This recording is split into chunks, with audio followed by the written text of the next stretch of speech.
I'm very excited to get it out there. This is the longest we've worked on a single album. Um, and we're incredibly proud of the music that we've made. You know, we've learned a lot over the last three albums. I feel like this has all manifested itself here. We have changed things up sonically. We have Ermin Hamidovic mastering the album, which just gave us a whole different approach to the sonics of it. You know, it sounds there's a lot more aggression in there, a lot more bite compared to the last album specifically.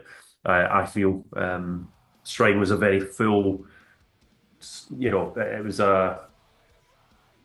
it was softer on the ears, is how I would describe Shrine. I wanted something that was a bit more aggressive. We all wanted something that had a bit more bite to it and some aggression, just to match the kind of music that we've been writing.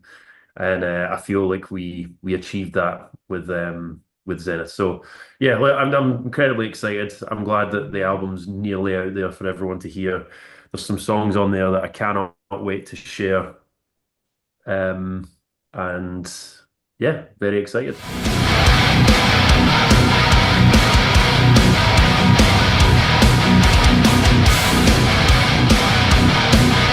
We produced the album. It's Bleed from Within again. So we've produced every release that we've done.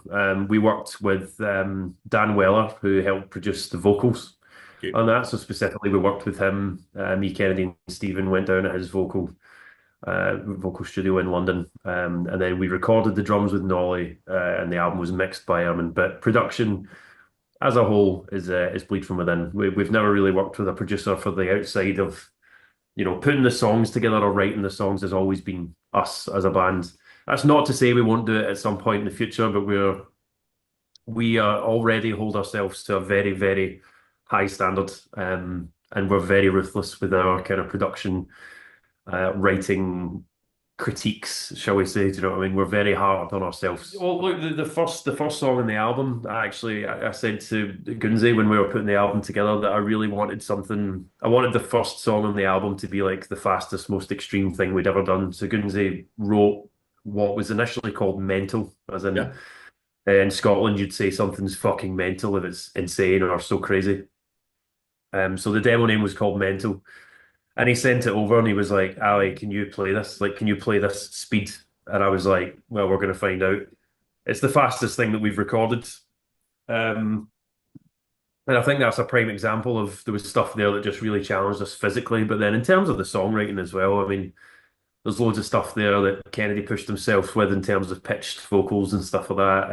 There was stuff that we'd maybe been afraid to do in the past. Bagpipes, for example, you know, we didn't really know how that would go down or how that would land. But as you get older, you care less. You know, it's more about the things that we want to explore and where we are in our life and our career. And that's where we're at now. You know, it's as we get older and, you know, as we gain more experience, that's what it's all about for us now is kind of scratching the itch that we have creatively.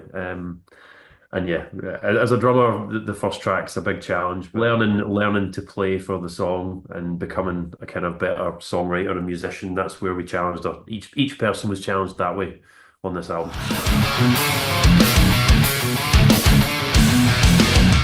Well, look, Bleeds, we've always sang about stuff that means that's very close to us, very personal. And that's the same here, to be fair, man. I mean, our lyrics just change as we grow older, as we learn more about the world, as we learn more about ourselves. You know, that's kind of where our inspiration comes from.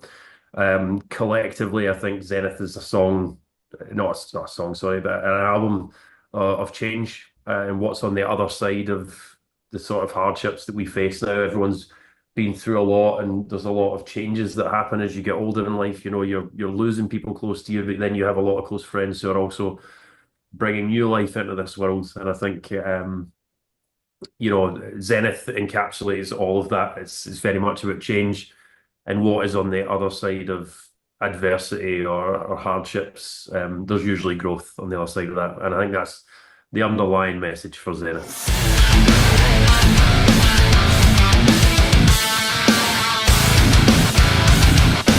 Well, Brand's been a fan of our band. Apparently, he'd heard about us before. We played on the Headbangers cruise, Headbangers boat, invited by Lamb of God to play that 2 years ago. And after we played one of our sets on the cruise, Brandaler introduced himself to Kennedy and just said he really enjoyed the set and stuff.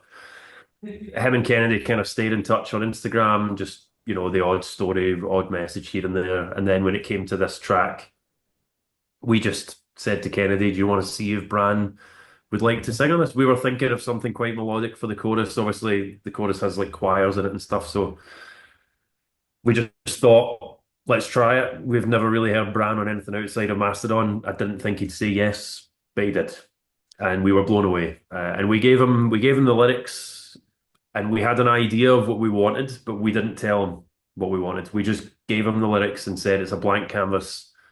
What would you do?" And what you hear on the album is what he sent us back.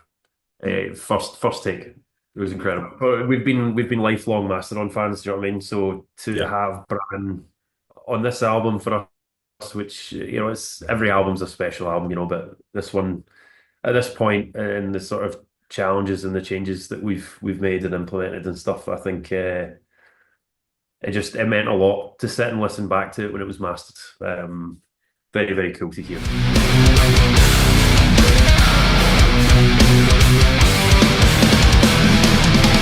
Yeah, look, we went to Bill Ellis for a reason. If you know the artist or you've been on his Instagram page, he has a very specific style. There's a way that things look. Shrine to us was a very light-hearted, very picturesque, beautiful piece of art, and Shrine was meant to be a kind of dedication to everything we'd done to that point. It was kind of reflecting upon the shrine that we'd built and, this kind of light imagery. And we went and we wanted a very stark contrast on this album. We just wanted something dark. We wanted something metal, and we wanted something that I guess represented a change visually. And that was the most like striking choice for us. That was something that we've never really done before. In his style and making a move from illustration to digital as well.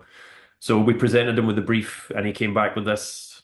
And what I love about Bill Ellis's work is the detail that's involved. It pulls you in, and I think that's very much what we had on the album as well. The music, the production, the songs, everything that we've laid out there, it pulls you in as the album goes. And the detail that people will see when they get their hands on the physical vinyls. Yeah. Level of detail that Bill works to is incredible. So when you actually hold it and you take a close look at it, you'll get lost in there. And we wanted to mix the elements of like gold and the kind of rusted metal as well. And again, that's just kind of growth and evolution. It's just the old against the new kind of thing. And he blended it all and just made something that looks metal as fuck.